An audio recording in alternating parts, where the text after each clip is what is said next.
नमस्कार दोस्तों। कहते हैं जब आप जीवन में अकेले हो जाते हो तब अपने लक्ष्य को पाने की जिद और जुनून दोनों और बढ़ जाते हैं। लेकिन उस लक्ष्य को पाने के लिए आपको मेहनत करनी पड़ती है और हर कठिन परिस्थिति का सामना डट कर करना पड़ता है। हार नहीं माननी होती, बस आगे बढ़ते रहना होता है। दोस्तों, ऐसी एक कहानी लेकर हम आपके सामने आज आए हैं। एक ऐसी कंपनी के मालिक की कहानी जिसके पास कुछ नहीं था, लेकिन कुछ नहीं से बहुत कुछ होने का ये सफ़र उन्होंने अपनी लगन और मेहनत से तय किया। दोस्तों, हम बात कर रहे हैं दुनिया की जानी मानी कार कंपनी फोर्ड की और फोर्ड कंपनी के मालिक हेनरी फोर्ड की।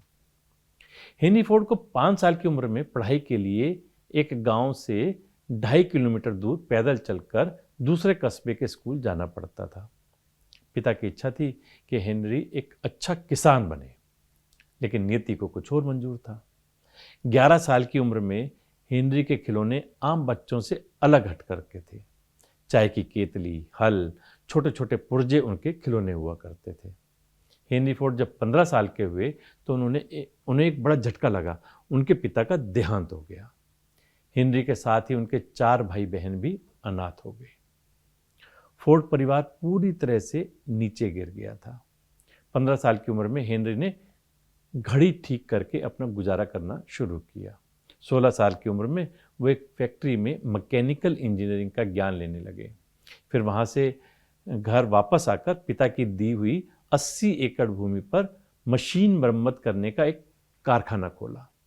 शादी के बाद उन्होंने गैस इंजन और खेतों पर भारी काम करने वाली मशीन बनाने की एक योजना बनाई, लेकिन उसमें भी सफल नहीं हो पाए। उन्होंने एक कंपनी में काम करना शुरू किया। वहाँ उन्होंने पेट्रोल से चलने वाली पहली गाड़ी बनाई जिसमें 4 HP की शक्ति होती थी। इसके बाद उन्होंने खुद की ऑटोमोबाइल कंपनी की स्थापना की। फिर इस कंपनी को छोड़कर वे रेसिंग कार बनाने लगे। रेसिंग में उनकी गाड़ियों को शानदार सफलता मिली, जिसके चलते उनकी प्रसिद्धि होने लगी।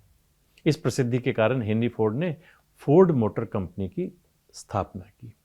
पहले साल में फोर्ड मोटर कार कंपनी ने 2 सिलेंडर और 8 HP की 1708 गाड़ियां बनाई और दूसरे साल में 5000।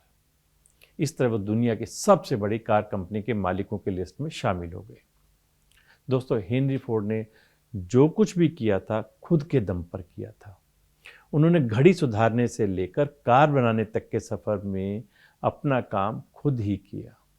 यही वजह रही कि वे दूसरों पर निर्भर न रहकर खुद पर यकीन कर इतना आगे पहुंच सके। तभी कहते हैं दोस्तों, सहारा ढूंढने की जगह अगर आप आत्मविश्वास रखते हुए मेहनत करोगे तो आपको सफलता जरूर मिलेगी। कहते हैं हवाओं के भरोसे मत उड़, चट्टानें तूफानों का भी रुख मोड़ देती हैं। अपने पंखों पर भरोसा रख, हवाओं के भरोसे तो पतंगे उड़ा करती हैं। नमस्कार।